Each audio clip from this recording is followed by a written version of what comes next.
Salut mes petits lapins, c'est Laurent Jacquet pour Laurent Jacquet Vidéo Show. Aujourd'hui, suite et fin de notre installation bâti support. Donc on a vu toutes les étapes. Si vous avez regardé les autres vidéos, on a enlevé l'ancien WC, on a modifié la plomberie, les vidanges, les machins, etc. Et donc on en était à l'habillage. L'habillage, la dernière fois, vous avez vu, j'ai tous les rails et tout, j'ai tout collé.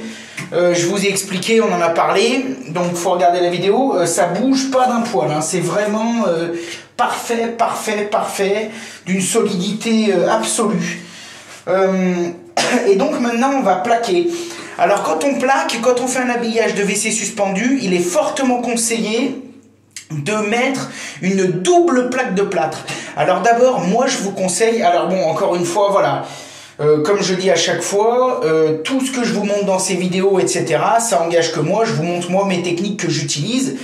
C'est pas pour ça que ce sera pile poil ce qu'il faut, machin, parce que j'ai toujours 2-3 mecs, oui Lolo, t'as pas exactement parlé de ci, de ça, bon. Moi je te montre comment je fais, d'accord? Donc après, toi tu te fais ton idée, tu te renseignes. Moi je conseille fortement d'abord d'utiliser du placo hydro. Donc le placo hydro, pareil, j'ai fait des vidéos là-dessus, notamment une vidéo pause café. Placo hydro, c'est vraiment un placo qui résiste à l'humidité. Alors attention, c'est pas un placo étanche, ne confondez pas tout, mais c'est un placo qui résiste à l'humidité. Ça veut dire que si un jour il y a une micro-fuite, ou si un jour il y a un problème au niveau de la chasse d'eau, ou si un jour il y a quoi que ce soit et que le placo est amené à être en contact avec un peu d'eau ou d'humidité, partira pas en brioche comme un placo normal, d'accord? Donc là, dans généralement les pièces d'eau, les pièces où il y a de l'humidité, on conseille toujours l'emploi d'un placo hydro. Donc là, c'est ce qu'on va mettre. Et pour faire un bâti support, ce genre d'habillage de bâti support, je mets toujours 2 couches. Je double les couches. Alors, là, il y a 2 écoles. Il y en a qui l'ont jamais fait. Moi, pour être parfaitement honnête, pendant des années, je l'ai pas fait. Je l'ai pas fait parce que j'ai jamais eu de soucis, parce qu'après, généralement, c'est carrelé, parce que, bon... Un jour, j'ai été travailler chez une personne, et donc on a mis un bâti et une couche de placo hydro, donc simple peau. Et on avait mis derrière de la mosaïque, donc de la tout petite, du tout petit carrelage du 2-2, donc c'était pas des grands carreaux, etc. Et c'est vrai que la personne qui utilisait le WC se portait bien. Bon, un peu comme moi, mais je dirais le double.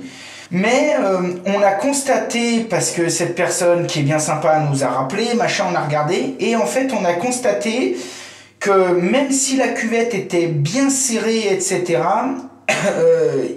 le placo avait tendance légèrement à s'affaisser un peu, travaillait pas pareil. Et moi, ça m'a chagriné, pas tant par rapport au poids de cette personne, parce qu'on est tous différents, ça on s'en fout, mais parce que on est professionnel et donc on doit s'adapter aux gens, mais on doit faire des installations polyvalentes. On ne doit pas fabriquer un WC en fonction de telle ou telle personne, de telle ou telle utilisation. On doit fabriquer un WC en fonction d'une polyvalence générale et que celui-ci soit adapté pour tout le monde. Et je me suis dit, bon bah ok, mais qu'est-ce qui se passe du coup si quelqu'un monte debout dessus, bon normalement on saute pas trop dessus, on monte pas trop debout dessus, mais si machin, bon puis vu que moi je suis un peu, je préfère quand c'est mieux que pas assez, etc. Et donc j'en ai parlé un petit peu avec des plaquistes, j'en ai parlé un petit peu avec les mecs de Placo, etc., le service technique qui est bien sympa. Et tout le monde m'a dit, mais Laurent, en fait tu devrais doubler tes pots, tu devrais mettre 2 couches. Et comme ça, au moins vraiment, bah, t'as aucun souci. Là, ou alors après une couche de placo, comme ils appellent maintenant les placos impact, ou je sais pas trop quoi, les placos de 18 ou de 25 d'épais.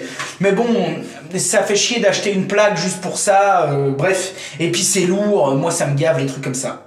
Donc, tout ça pour dire que ça fait du coup des années que je double mes pots de placo et j'ai plus jamais eu aucun souci.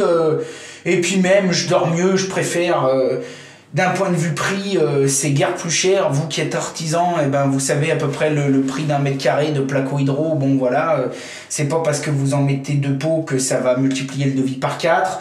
D'un point de vue boulot, c'est quasiment pareil. Bon, moi aujourd'hui, je choisis de mettre 2 pots. Donc c'est ce qu'on va faire ici. Sur le dessus, bah, vous pouvez en mettre 1 ou 2 pots. Vous faites comme vous voulez. Alors là, j'ai des personnes aussi en habillage. C'est à ce moment qu'il faut le prévoir si vous voulez le faire. J'ai des personnes qui ont envie, des fois, de garder l'arrière accessible. Bon, chez moi, je ne l'ai pas fait. Parce que, bon, généralement, j'ai confiance en ce que je fais.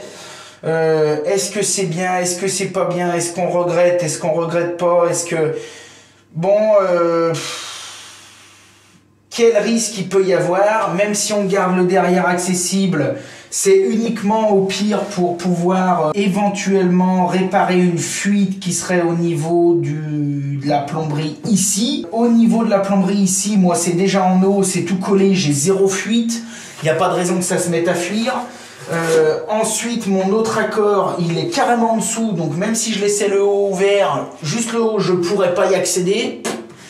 Et si j'ai une fuite, un coup vers le bas, ce qui est selon moi le plus plausible, je pourrais pas non plus y accéder. Donc pourquoi laisser le haut ouvert? Bon, je sais pas, vous pouvez faire une cachette, un coffre-fort, ce que vous voulez. C'est pas une mauvaise idée. On l'a eu fait. Moi personnellement, j'ai pas fait ça chez moi. J'ai carrelé de partout et terminé. Mais sinon, soit vous pouvez faire une tablette carrelée qui se lève, soit vous pouvez mettre, des fois, les gens nous font faire une planche. Donc on met une jolie planche de chêne ou une planche normale ou même un mélaminé. Voilà. Bon. En sachant que ça, si vous voulez aussi, vous pouvez, là on va le plaquer parce qu'on va carreler, mais vous pouvez aussi y couper un bois et mettre un mélaminé ou un stratifié, voilà, comme vous voulez. Bon, attention avec le mélaminé, parce que le mélaminé et la flotte, ou alors faut vraiment mettre de l'hydro, comme les mêmes trucs qui font un peu les plans de travail, etc. Bon, moi je suis encore bien placo. Pour ça, je trouve ça bien facile, rapide, même si un jour il y a un problème et qu'éventuellement il faut casser, on touche du bois. Les gens ont toujours un petit peu peur de ça. Moi, sincèrement, personnellement, dans toute ma vie, dans toute ma carrière professionnelle, j'ai dû en casser un.